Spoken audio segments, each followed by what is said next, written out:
the departure from Massalia. This is the origin, the moment before everything, before Thule, before Excalibur, before Amesbury and the Order of the Sword and the timeless ancestor and the northern lights that diagnosed latent potential in each one's blood. Before any trial, there was a decision. And before any decision, there was a dream. Not Alexander's, but a little girl's, who listened to her mother narrate dancing lights in the sky of an island no map recorded with enough certainty to call it real. This is the story of how that dream found a man brave enough to turn it into a course, and of how two destinies that had been woven together before either of them knew the other existed finally recognized each other and said, "It is time." In this episode, we will discover together how a child listened to stories about lights that danced in the sky of an island so far north that the sun never set in summer nor rose in winter, and how not one of those stories was ever forgotten. Alexander, building with his own hands the ship he would name Aletheia, the revealed truth, was not merely raising wood and sail. He was fulfilling a promise made in the only language true love knows, that of action, which cost everything. The departure from Massalia is no simple casting off from a Mediterranean port on an expedition of exploration. It is the moment when two lives stop preparing and begin to happen. It is the instant when the dream of an orphaned child meets the courage of a man who decided that honoring the heart of the person he loves is reason enough to cross the entire world. And it is the prelude to everything that will follow. Every trial, every revelation, every moment in which Alexander and Helena discovered they were being forged for something greater than either of them had imagined when the Aletheia first cut through the waters of the Mediterranean and the port of Massalia fell behind, smaller with every stroke of the oar until the horizon swallowed it completely. Opening and the call to the journey. There was a question Helena had never asked out loud. But it was one she had never stopped asking in silence since the night her mother died before finishing the story. Beneath the skies of memory and the present, we open this account that crosses seas, hearts, and myths. This is not a narrative about sails rising into the wind. It is about the invisible breath of hope that moves men and women toward the unknown with that particular certainty known only by those who have learned at sufficient cost, that remaining in the safety of a familiar harbor is its own form of shipwreck. Every adventure of real magnitude begins with an intimate gesture, the desire of someone who, looking at the horizon, recognizes that there is more beyond the blue line, and that this more is not simply more territory to be mapped, but more of the self to be discovered. Layers of being that only the unknown can reveal, because only the unknown demands they be surrendered. It is in this space between the visible and the imagined, between what is known and what is felt as an irresistible calling, that Alexander and Helena cast their anchors, not to remain, but to depart. And to depart with the wholeness of those who know that this is not escape from what was left behind, but movement toward what had always been ahead, waiting for them to arrive. Massalia, with its ports open to the Mediterranean, was more than a setting. It was a womb where departures and returns were born, a city that had learned not to cling too tightly to those who passed through its hands, because attachment in a port city is only another form of anchor. It was there that Alexander, with his steady gaze and neatly trimmed beard, walked among wood, ropes, and tools, not merely as a navigator, but as a craftsman of dreams. A man who had understood, at some particular moment he himself would not have been able to identify precisely, that dreams without form are only torment, and that the only cure for the torment of an unrealized dream is to give it structure, texture, keel, and sail. His heart beat with the courage of his ancestors. but his spirit burned for something that exceeded any exploration voyage any navigation manual could catalog. To make real the ancient desire of Helena, his beloved, whose childhood nights had been lit by stories of dancing gods in distant skies. Stories that her mother's death had interrupted, but that Alexander's love had promised to complete. And to you who follow this crossing, who enter with us into this territory where love has courage enough to become action, and where actions have consequences that travel across generations, I leave a simple but essential request. Like this video, subscribe to the channel, and leave a comment sharing what you feel. Every gesture of yours is a flame joining the others, strengthening the invisible current that unites hearts across time and the mysteries waiting to be revealed. In doing so, you do not merely support this work, you become part of this tapestry. The story continues, and it is your presence that keeps the fire alive. Helena, with eyes the color of contained storm and hair that recalled threads of silver under moonlight, carried within her the echo of her mother Tiphys, a figure who, though absent, remained alive in her memory with that particular permanence of the dead who left before finishing what they had to say. The stories of Thule were more than bedtime tales. They were inheritances from a distant homeland, where ice and light spoke to one another in a harmony no southern place had ever replicated, and where the skies on certain nights displayed what Tiphys called the joy of the gods made visible, colored veils descending over darkness as a promise that beauty did not belong only to daylight, that night, too, had its wonders for those with eyes prepared to receive them. To the girl, such stories were not images meant to lull her to sleep. They were seeds that would germinate in her soul as an unavoidable calling, the growing certainty that there was a place in the world that needed to be found not out of geographic ambition, but out of fidelity to something deeper, the need to see with her own eyes what the beloved voice had described, so that grief might have a way to continue, so that her mother's death would not also become the death of the story her mother had begun to tell.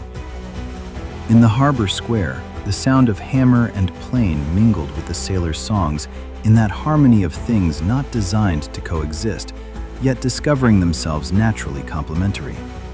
Alexander was raising the Aletheia, christened as Revealed Truth, a name that was at once description and promise, for what they sought was exactly that, the truth held in Tiphys's stories, finally revealed in a form that could be seen, touched, and breathed.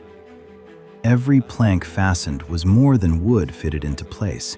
It was the promise of a future inscribed among waves and stars, an act of faith carried out by hands that knew faith without labor is only another form of cowardice. And so, the first breath of the journey made itself present, an adventure born from the union of love and courage, two forces that separately are insufficient, but together create the only energy capable of moving people toward what everyone else calls impossible. Roots and promises.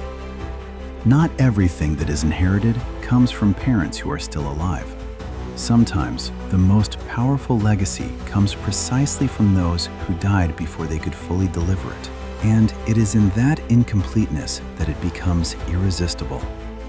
Alexander grew up among the salt smell of sea breezes and the steady rhythm of the tides, learning from Aristotle, his father, that the sea does not belong to those who fear it, but to those who know how to listen to it with the patience of things that do not hurry, because they know what they seek is going nowhere, that the ocean keeps its secrets with the fidelity of stone, and that only the consistency of listening is rewarded with revelation. Calliope, his mother, had taught him that even the most unruly waters hold a cadence, a melody only the attentive can perceive, and that true attentiveness is not the state of one who monitors, but of one who opens himself, that there is a difference between looking at the sea and being looked at in return by it. From this fusion of reason and sensitivity was born the navigator who now, standing before sails yet to be stitched, felt in his chest the joy of a promise about to be fulfilled. not the joy of triumph, which comes afterward, but the specific joy of the moment when commitment becomes action and the world, all at once, becomes more real.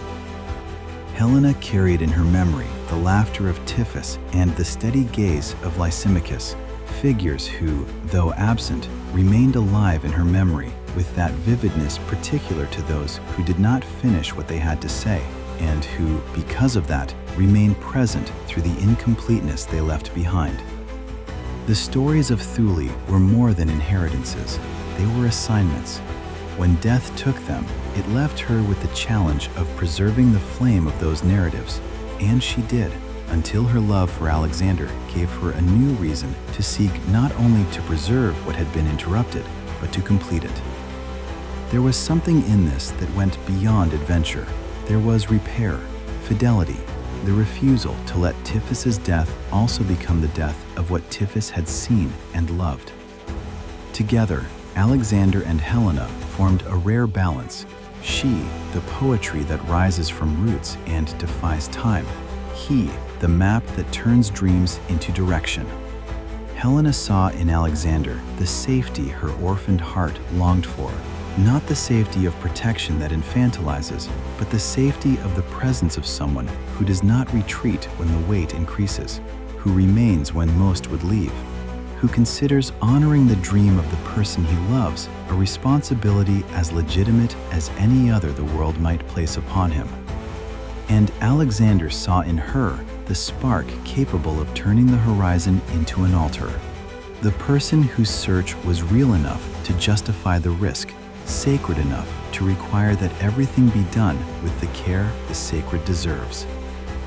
The Aletheia rose slowly, not only as a vessel, but as a living extension of their intentions, every rope stretched, every oar made ready, a silent prayer to the fortune of the winds and the goodwill of forces they both felt without being able to name completely, as present in the building of it. In the nights before departure, Helena walked the quay, letting the moon silver her footsteps, and she spoke to the absence of her parents not as a ritual of mourning, but as a reckoning, recounting what had happened since the last time she had been able to tell them, promising what had yet to happen. Alexander, watching from a distance, felt pride in that woman who knew how to turn longing into a lighthouse, who had discovered, across enough years, that loss need not remain only loss, that it can also become fuel for what comes next if there is courage enough to perform that alchemical turn. There was between them an awareness that every adventure carries risk. Even so, the will to move forward was greater than any fear. Not because fear was small, but because what they sought was greater. Only those who surrender themselves to the unknown have the privilege of finding the extraordinary. The decision was sealed. They would depart not only for a legendary island, but into the mystery that makes life a course worthy of being sailed. Preparations and omens. The dawn before departure did not arrive merely as a change of light. It arrived as a change in the quality of the air, and anyone who had lived near the sea long enough knew the difference. The dawn that preceded their departure came with a special silence, almost ceremonial, the kind of silence that is not the absence of sound, but the presence of something denser than sound, the specific quality of moments that know they are moments before any human awareness has registered them. The breeze blew as if testing the newly rigged sails with the delicacy of one who knows what is being tested is not merely the endurance of cloth, but the endurance of intention. The sun, still timid, cast golden reflections across the deck of the Aletheia, turning every wooden surface into something that seemed shaped not only by human hands, but by a care of another nature. That particular shine of things made with enough love for love itself to become part of the structure. Alexander walked among the sailors, inspecting details and adjusting ropes with the attentiveness of one who knows that the details most people ignore are precisely the ones the crossing will demand. But inwardly, he felt like someone approaching a sacred rite, the boundary between what has been and what will be, a threshold which, once crossed, does not allow one to return to the previous version of oneself. Helena, wrapped in a blue-gray mantle the same shade as the sky before it decides whether it will become day or storm, watched the harbor come to life. The sounds of the market, the horses' hooves on the paving stones, and the distant laughter formed a backdrop for thoughts that did not want to be thoughts, that would have preferred simply to be felt without the mediation of language, which always simplifies what is complex. She lightly touched the hull of the Aletheia, as one asks permission before crossing invisible borders, a gesture that was at once reverence and recognition. That ship was now part of something larger than its construction. It had a purpose beyond the wood from which it was made. It was loaded with meaning that had been deposited into every piece during the months of its building. In her mind, she saw Tiphys describing the auroras of Thule with the precision of one who does not describe what she imagined, but what she saw. And she felt that the child she had been walked beside the woman who now accepted the mission of finding them, that she had finally reached the moment when the heir to a story was about to begin living it.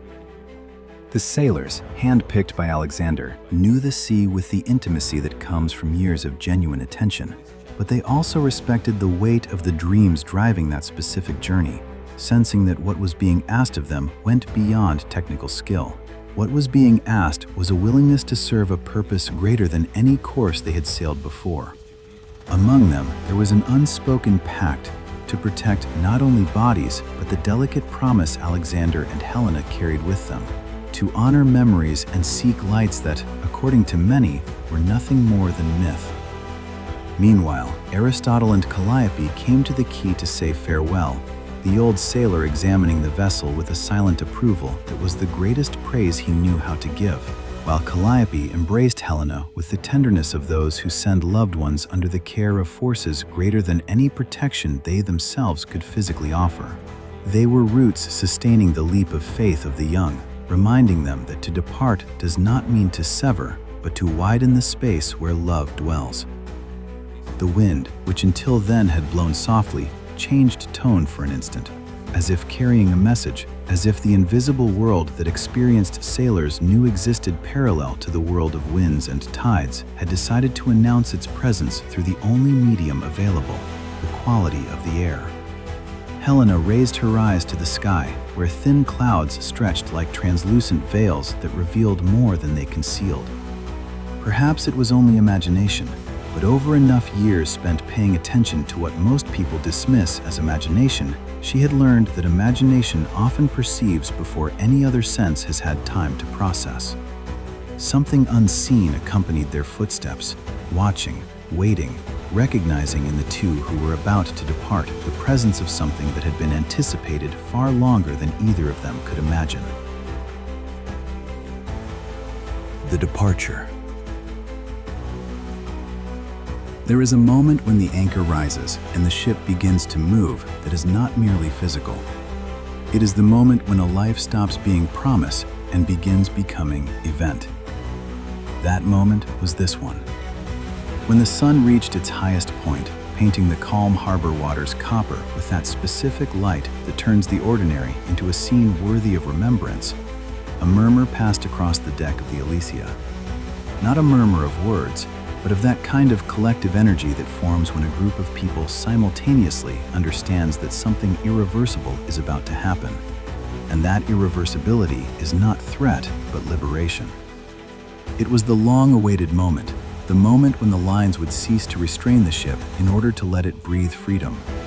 And there was something deeply right in that image, because what was being released was not merely a vessel of wood and sail, but potential that had been held back long enough for its release to be felt as relief and beginning at once.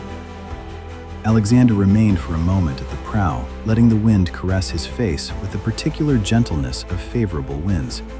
Not against him, not sideways, but directly into the face of the one confronting them, as if the wind itself recognized the intention and had decided, for once, not to be an obstacle.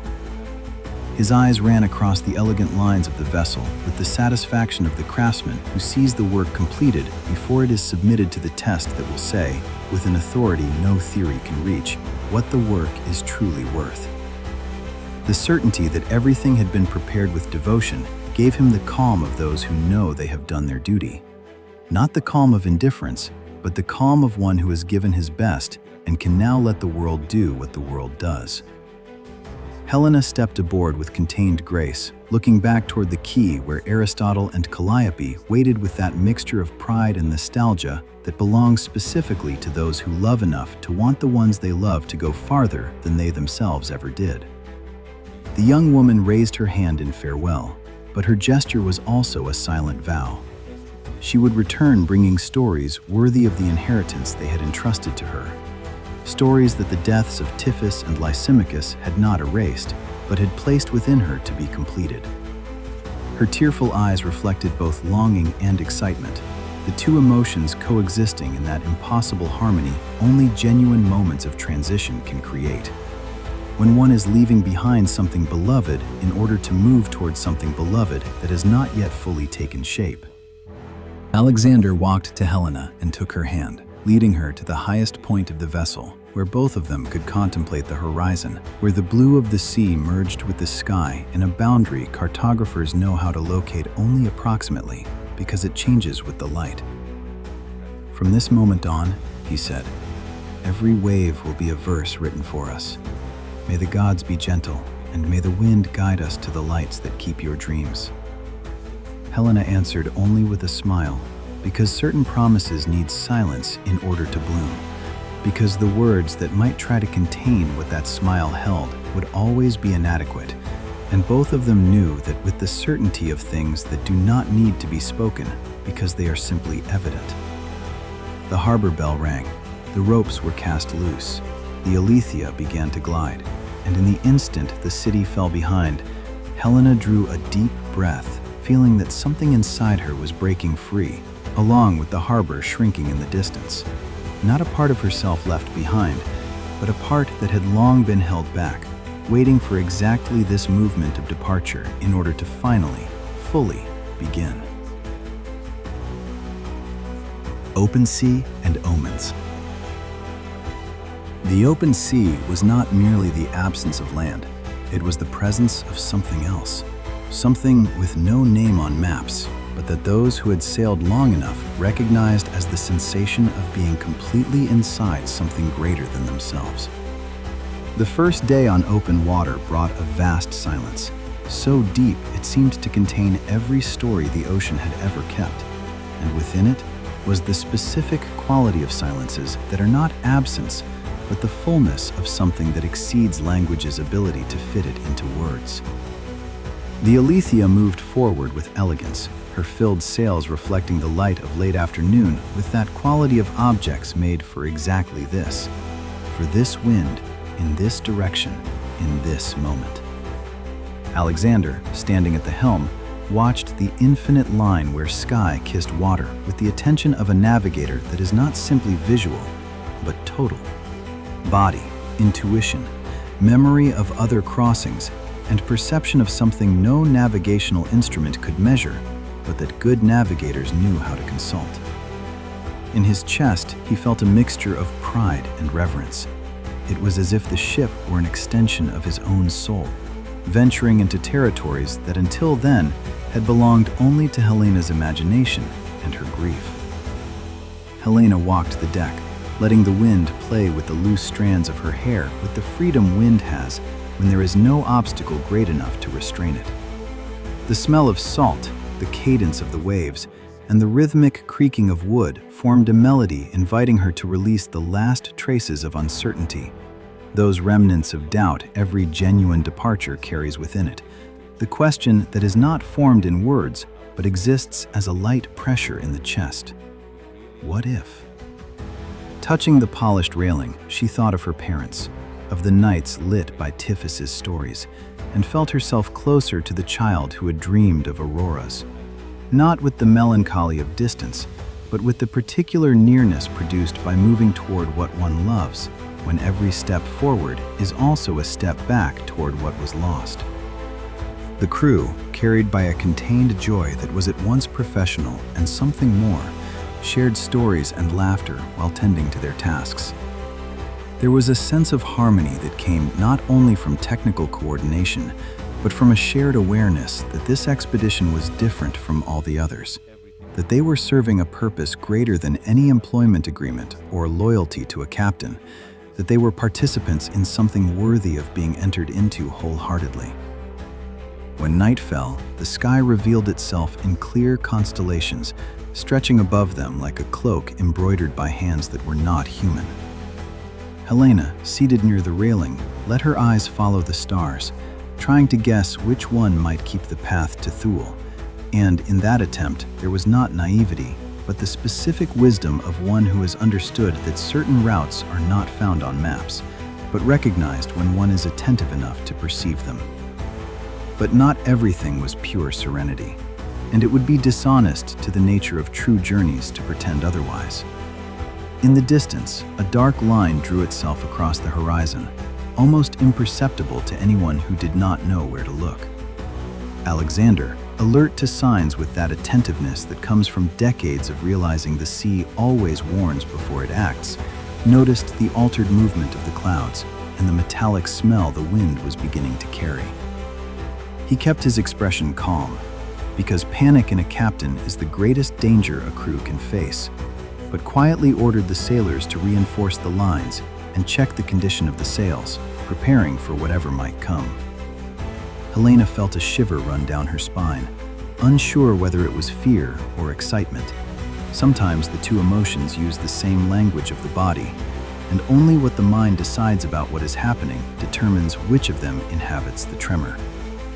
She lifted her gaze to the sky, where the brightest star seemed to be watching her, and decided to trust the wind and the strength of the love that was guiding her. The sea, like a great oracle, kept its secrets.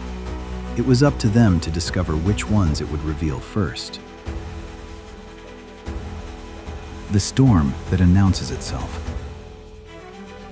The sea that announces itself as storm does not resemble the sea the storm produces. The first has the quality of breathing that changes before the body begins to run, the presence of something not yet arrived, but already declared in the air. At the following dawn, the horizon carried signs that only attentive sailors would know how to decipher with the precision the situation required. Not book knowledge, but embodied knowledge, engraved in muscles and instincts through experiences that had taught what words cannot fully transmit. The deep blue of the previous day had given way to a denser tone, almost like liquid iron, that was at once color and omen, as though the sea had changed not merely in appearance, but in intention. The clouds, once scattered with the laziness of those without a defined purpose, were gathering with the specific urgency of those organizing themselves for something. Alexander, steady at the helm, watched every detail. Colder wind, wet shine on the wood, a distant murmur that seemed to rise from the sea's own entrails like the voice of something that had decided to make itself heard. Helena, leaning against the railing, felt the air grow heavier with that quality carried by air that holds intention, as if the ocean were breathing more intensely than its surface revealed, processing something yet to come, making room for the manifestation of forces the everyday rhythm of ordinary crossings never required.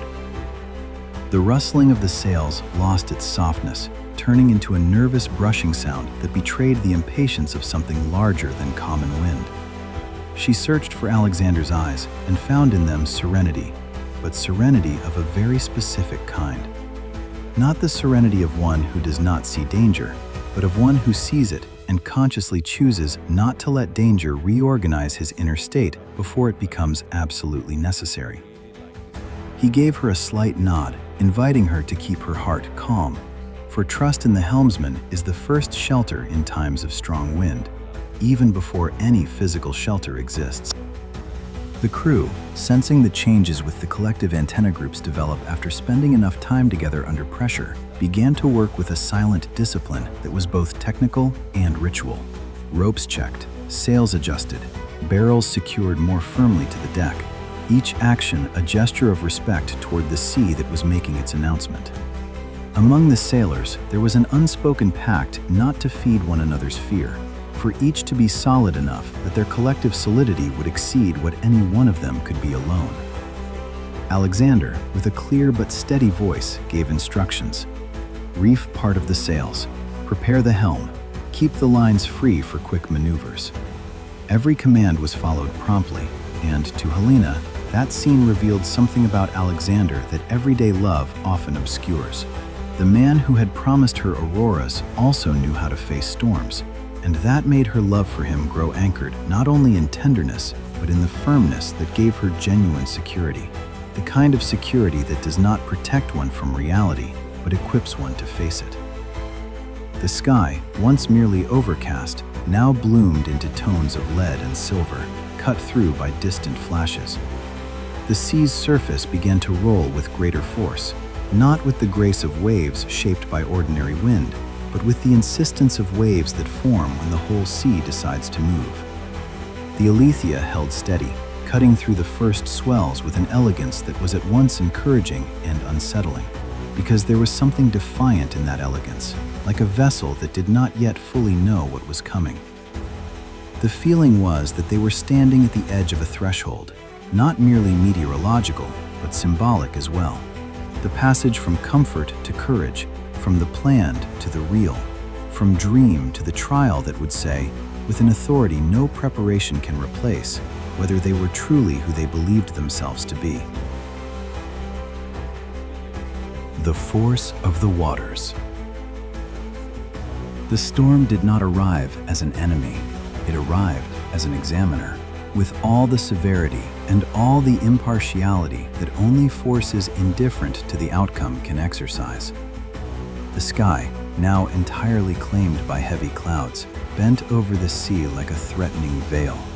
But there was something in its menace that was not arbitrary, something that seemed purposeful, as though it were testing those people on that ship in that moment with intention, as if the universe knew they were there and had decided this was the proper hour for the examination that would precede what came next.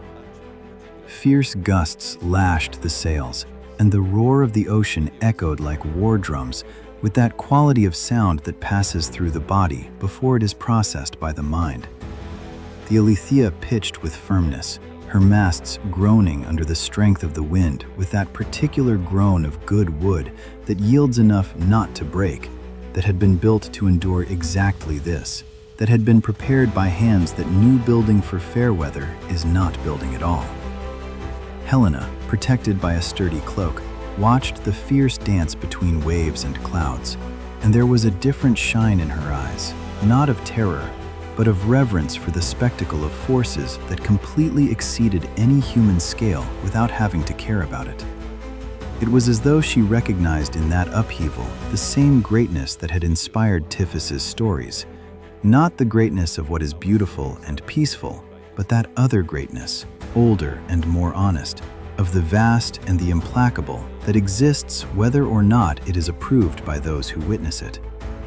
A thunderclap rolled so near that the boards beneath her feet vibrated with that vibration that moves through the whole body before the mind processes that it was sound. Soon after, heavy rain began to fall, washing faces and hands and the deck itself, which now shone under the intermittent light of lightning. Helena lifted her face for a moment, allowing the water to run over her skin like a baptism, and in that gesture, there was something ritualistic, something of deliberate surrender, a recognition that some passages require you to be soaked before you can see what lies on the other side. Alexander remained alert, adjusting the helm with every new wave with that absolute presence that separates good navigators from great ones. Not the attempt to control what cannot be controlled, but the constant dialogue with what is happening, the readiness to respond without hesitation, the acceptance that control is limited and presence must be absolute. He knew a commander does not conquer the sea, he only converses with it, offering skill and serenity as bargaining coins to cross storms that will continue to exist regardless of human ability, but that become more navigable when human ability respects them enough not to try to defeat them. When night finally took the place of day, the fury of the ocean reached its height. The ship seemed like an arrow trying to cut a path through colossal forces. But there was something in the whole crew that colossal forces could not shake. The certainty that this trial was passage, not sentence.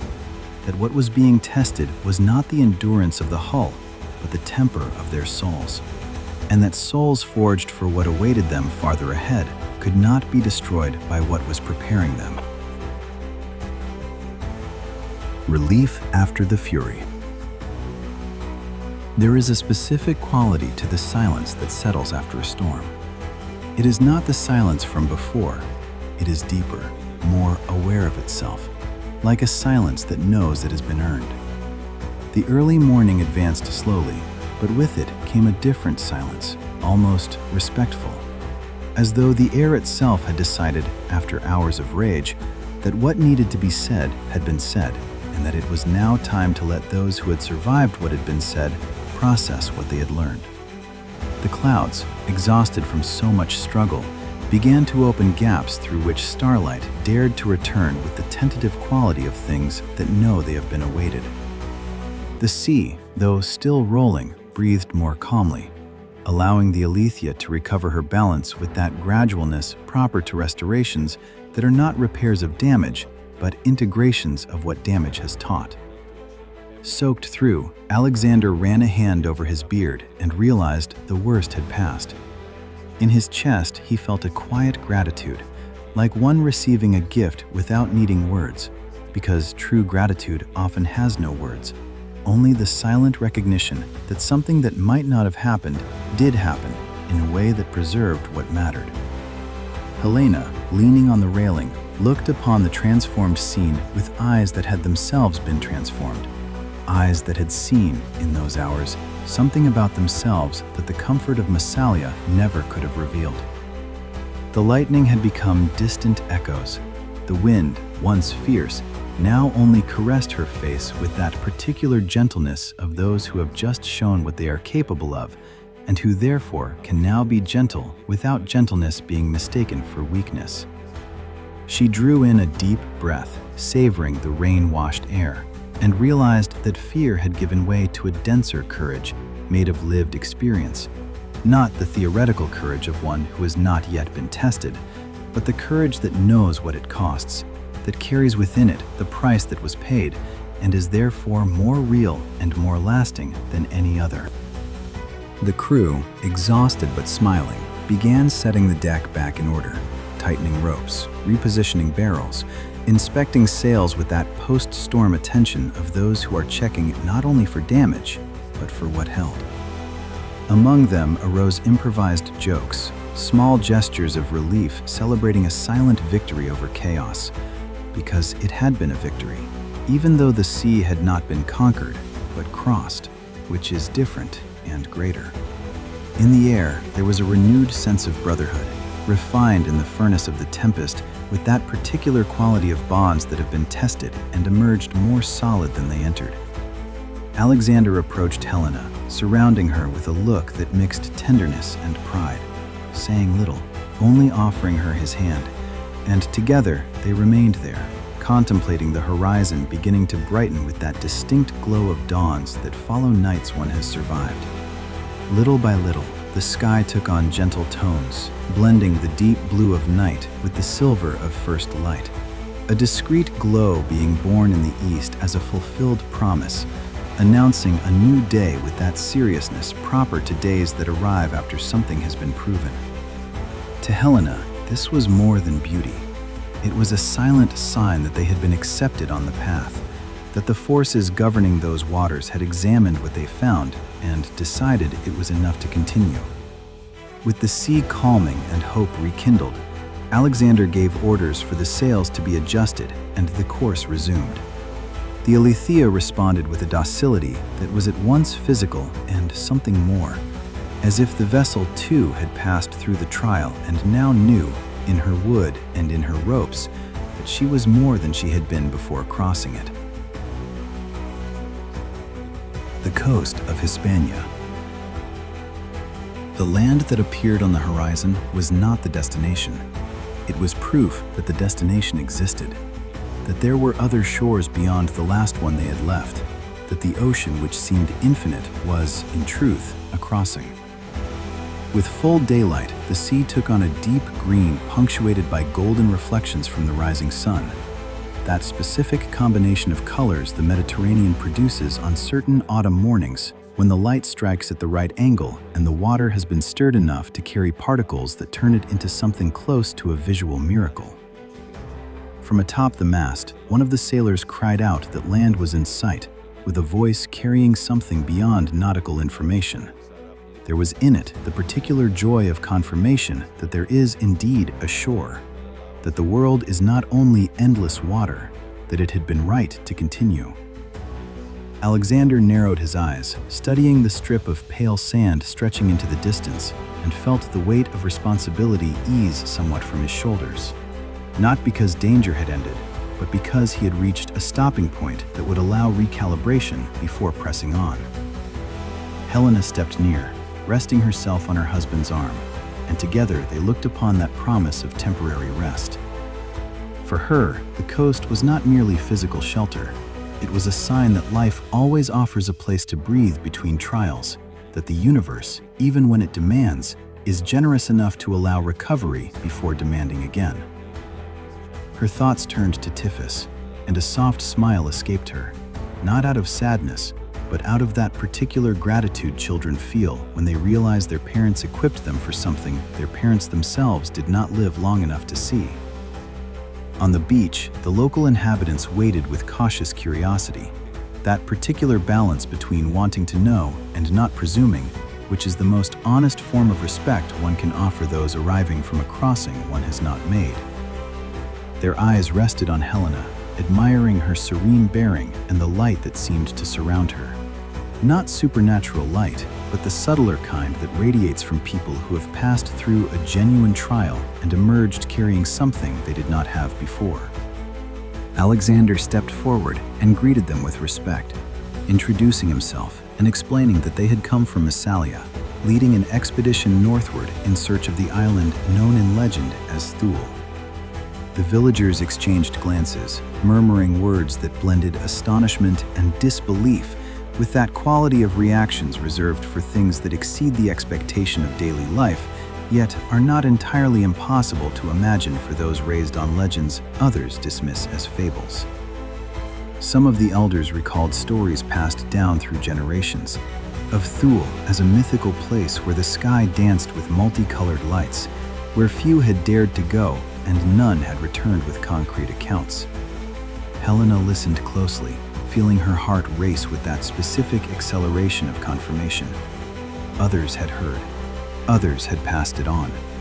Tiphys's story was not only a family story, it was a collective memory of something that existed, had existed, waited to be found by those with enough courage and love to seek it. One of the oldest in the village explained that to reach the strait leading them into the unknown, the legendary columns called the Pillars of Hercules, patience was needed, along with the wisdom of those who know that certain passages only open when conditions are right, and that forcing them before their time is to waste energy that will be needed on the far side. The winds and tides obeyed cycles no one could force. It would be necessary to wait until the seasons favored the crossing. Beyond that gateway began a territory where courage was as essential as skill, where knowing how to sail was not enough. One also had to be the person the other side required one to be. Alexander thanked them, feeling that even among strangers, he had found allies who understood the dignity of pursuing a dream the world calls impossible. Returning to the sea. To depart a second time is not the same as departing the first. The first departure is about hope. The second is about certainty. The certainty that it was worth it, that it is worth it, that it will be worth it. This one is different, heavier, and more luminous at the same time. The following days brought welcome rest with that quality proper to rests that are part of the journey, not an interruption of it. A time for what had been lived to settle into something that could be carried forward without the raw weight of recent experience still unprocessed. The crew regained strength, exchanging stories with the people of Hispania, who offered them fresh bread, fruit, and fragrant wine with the particular generosity of those who do not have much, yet understand that offering what they do have to those on a journey beyond the ordinary is their own way of participating in something greater than themselves. Helena, walking along the beach at dusk, let the waves wash away the weariness still resting on her shoulders, but her heart remained turned toward the horizon with that quality of attention that does not waver, that knows where it is going even when momentarily still. Alexander devoted himself to reviewing every detail of the Aletheia with the same attention he had given before the first departure, but with something more, the wisdom of one who now knows what the ship will encounter, who has already been tested alongside her, and therefore inspects not merely out of protocol, but with the specific knowledge of what will need to remain solid when the next trial comes. To him, the ship was more than wood and cloth. She was the link between what they possessed and what they sought, a companion in the journey who had proven worthy of the trust Alexander had placed in her when he chose every plank, every rope, every sail. Beside Helena, he shared the certainty that the storm had strengthened more than the hull. It had refined their resolve, turning the expedition from a project into a solemn vow. When the winds finally shifted, announcing a favorable route with that specific language of winds navigators learn to read before they ever study any theory of weather, the village gathered to watch them depart. Children moved excitedly, laughing at the sight of the trireme ready to cut through the waters.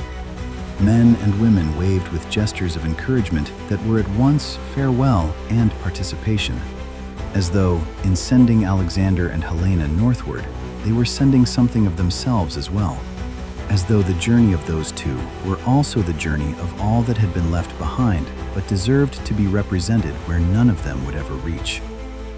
Helena smiled, deeply moved, realizing that that brief interval on land had given them more than rest. It had given them the certainty that courage is collective nourishment, that no one ever truly departs alone, even when out at sea with no land in sight. With a firm gesture, Alexander ordered the sails raised. The Aletheia opened herself to the wind like a living being that had been waiting for exactly this moment, that had rested precisely so this movement could be complete. The prow cut through the waves, and the sea answered with a soft sound, almost like a welcome, as though it had recognized the ship, as though it had decided, after the examination of the storm, that those who sailed her deserved to continue. Helena looked back, watching the coast disappear with the slow dignity of farewells that honor what is being left behind. Then she turned her gaze northward, where the horizon remained mysterious, guarding the lights Tiphys had spoken of with the precision known only to those who have seen. The adventure was far from over. It was only beginning to reveal its secrets. And while the crew's laughter mingled with the song of the sea in that harmony of things that have found the place where they belong, a certainty illuminated Helena's heart with that kind of light that does not arrive from outside, but has always lived within, waiting for the right moment to reveal itself. Whoever follows the light of their own myths never returns unchanged, because the journey, more than the destination, is the true treasure. And the destination, when it finally arrives, is recognizable precisely because the journey prepared it. Discover in our next episode how Helena's simple act of lighting the fire and preparing a soup will transform strangers into brothers, because genuine hospitality does not ask whether the moment is convenient before it acts. It simply acts. But there is something more in that fire than wood and spark. There is memory.